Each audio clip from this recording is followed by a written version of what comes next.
समय कितना भी कठिन क्यों न हो, वह आपको तब तक नहीं हरा सकता जब तक कि आप खुद हार न मान लें। इसलिए कर्म करें, धैर्य रखें और विश्वास को कभी भी डगमगाने न दें।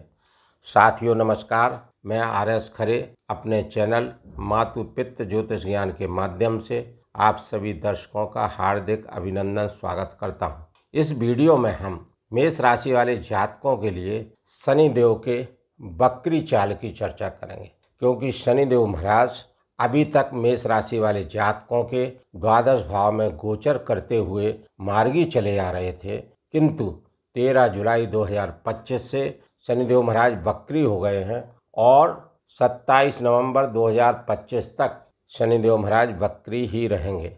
यह शनिदेव का वक्रत्व काल लगभग 138 दिन का रहेगा। इस वक्री अवधि में शनिदेव महाराज मेष राशि वाले जातकों के लिए क्या क्या सकारात्मक, क्या क्या नकारात्मक परिणाम देंगे, फल देंगे, इन सब बातों की चर्चा इस वीडियो में विस्तार से करेंगे। सबसे पहले वीडियो प्रारंभ करूं, उससे पहले यह जान लेना आवश्यक है कि वक्री ग्रह क्या होता है। सूर्य के चारों ओर सभी ग्रह परिक्रमा लगाते रहते हैं और परिक्रमा लगाते लगाते अपनी स्वाभाविक गति से धीमी गति कर लेते हैं।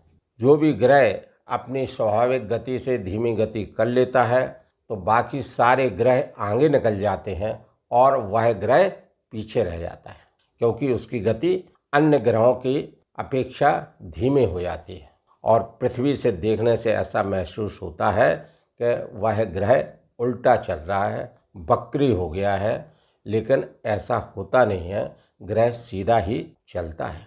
उदाहरण के तौर पर आप अपने 2 व्हीलर व्हीकल से, 4 व्हीलर व्हीकल से कहीं भी जा रहे हैं और आपके समानांतर जो गाड़ियां जा रही हैं उनसे आप अपनी गाड़ी की गति धीमी कर लेते हैं तो अन्य गाड़ियां आपसे आगे निकल जाती हैं और दूर से देखने पर प्रतीत होता है कि आप पीछे की ओर आ रहे हैं, जबकि ऐसा होता नहीं है, आप तो आगे ही चलते रहते हैं, किंतु आपकी गाड़ी की गति अन्य गाड़ियों की गति की तुलना में धीमी हो जाने से ऐसा प्रतीत होता है।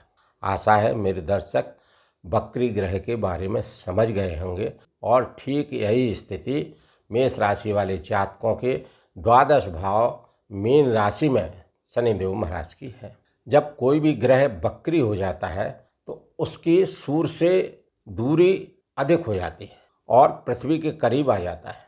तो जब सूर्य से किसी भी ग्रह की दूरी अधिक होती है तब वह ग्रह वक्री होने लगता है और सूर्य के प्रभाव से मुक्त हो जाता है, काफ़ी दूर चला जाता है। तो जो सूर्य की अग्नि की रश्मियां हैं उनसे उस ग्रह का प्रभाव मुक्त हो जाता है और वह ग्रह जनमानस पर, पृथ्वी पर अच्छे और बुरे प्रभाव देने में सक्षम हो जाता है। उसकी चेष्टा बढ़ जाती है, उसका बल बढ़ जाता है। इसी को चेष्टा बल कहते हैं। चेष्टा बल का मतलब है परिणाम देने की क्षमता में कई गुना वृद्धि का होना। तो यहाँ पर शनिदेव महाराज जब वक्री हैं तो मेष राशि वाले जातकों के लिए कई तरह के प्रभाव वक्र गति से देंगे, चेष्टा बल बढ़ा के देंगे। जब कोई भी ग्रह वक्री होता है तो वह एक घर पहले का भी फल देने लगता है। यहाँ पर मेष राशि वाले जातकों के द्वादश भाव में शनिदेव महाराज मार्गी होकर गोचर करते हुए चले आ रहे थे, लेकिन अब वक्री होने की अवस्था में अपने से एक घर पहले यानी 11वें भाव का, एकादश भाव का भी फल देंगे, क्योंकि यह वक्री है। एकादश भाव मेष राशि वाले जातकों के लिए लाभ भाव है, आय भाव है।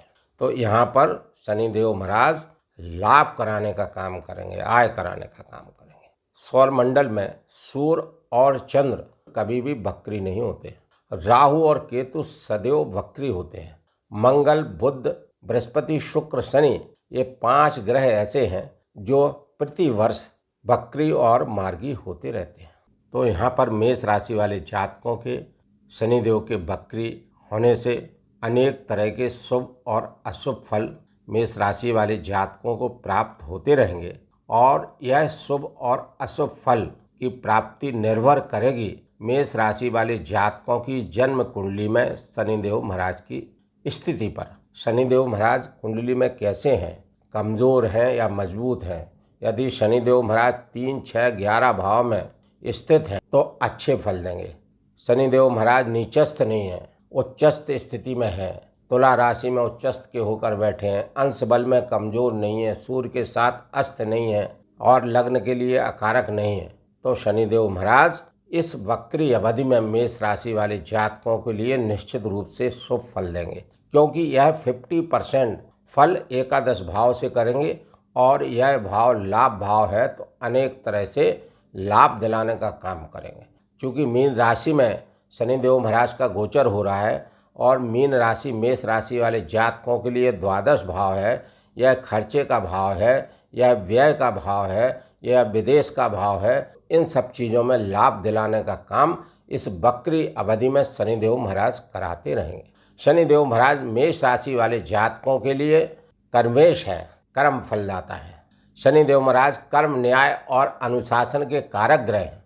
तो यहाँ पर जो मेष राशि वाले जातक कर्म करते रहेंगे, अनुशासन में रहेंगे, न्याय प्रिय कर्म करेंगे, उनको शनिदेव महाराज की कृपा बनी रहेगी। यहाँ पर मैं अपने प्रिय दर्शकों से विनम्र अनुरोध करता हूँ कि इस वीडियो में मेरे द्वारा दी गई जानकारी यदि आपको अच्छी लग रही हो तो कृपया कमेंट्स में जय श्री राम, जय श्री हनुमान लिखना ना भूलें। साथ ही चैनल को लाइक, सब्सक्राइब एवं शेयर करना भी ना भूलें और आइकॉन बटन को दबाना भी ना भूलें, जिससे आपको सभी वीडियो की नोटिफिकेशन प्राप्त होती रहे और आप लाभ प्राप्त कर सकें।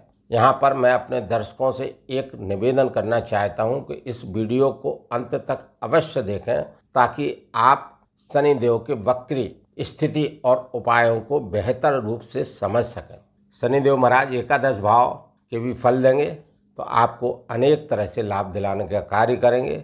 चूँकि कर्म फलदाता हैं, कैरियर भाव के स्वामी हैं, तो कर्म करा के फल देंगे, यह निश्चित है। अतः आपको कार्य करना पड़ेगा। जो लोग कार्य करेंगे, ईमानदारी से कार्य करेंगे, मेहनत से कार्य करेंगे, अनैतिक कार्यों से बचे रहेंगे, वह शनिदेव के इस वक्री काल में शुभ फल प्राप्त करते रहेंगे। क्योंकि शनिदेव लगभग 4 माह के लिए वक्री हैं, तो इस अवधि में आपके पिछले घर में जो कुछ चीज़ें छूट गई थी उनको पूरा करने के लिए आपको फल देंगे। इस अवधि में शनिदेव के बताए हुए रास्ते पर चलकर आप शनि के 7.5 के दुष्प्रभावों से बच सकेंगे। अतः मैं अपने दर्शकों को कहता हूँ कि न्याय संगत कर्म करते रहें।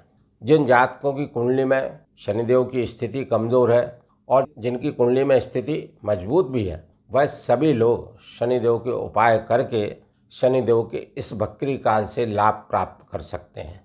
उपाय 2 तरह के हैं, एक ज्योतिषीय उपाय है, एक व्यवहारिक उपाय है। व्यवहारिक उपाय में सात्विक आहार का सेवन करें, सात्विक विचारधारा रखें और बूढ़े, बुजुर्ग, विकलांग लोगों की, मजदूर लोगों की हर तरह से मदद करना न भूलें। और ज्योतिषीय उपाय में श्री हनुमान चालीसा का पाठ अधिक से अधिक बार नित्य करें। चूँकि शनिदेव के इष्ट शिवजी हैं, शिवजी का मंत्र ओम नमः शिवाय और शाम सदाशिव का जाप अधिक से अधिक करते रहें और शंकर जी की पिंडी पर शहद और गंगा जल मिलाकर जल अर्पित करते रहें। और यदि शनिदेव महाराज की स्थिति नीचस्थ है, कुंडली में अस्त है, तो 7 मुखी रुद्राक्ष किसी भी शुक्ल पक्ष के सोमवार या पूर्णमासी के दिन राहु काल को छोड़कर रुद्राक्ष का गंगा जल से शुद्धिकरण करके एवं 108 बार ओम नमः शिवाय मंत्र का जाप करके उत्तर या पूरब की ओर मुख करके गले में धारण कर सकते हैं। बताए गए इन सभी उपायों को यदि मेष राशि वाले जातक करते रहेंगे तो मेष राशि वाले जातकों का शनि का यह वक्रत्व काल 13 जुलाई 2025 से 27 नवंबर 2025 तक लगभग 138 दिन का काफ़ी शुभ व्यतीत होगा। शनिदेव महाराज की कृपा बनी रहेगी।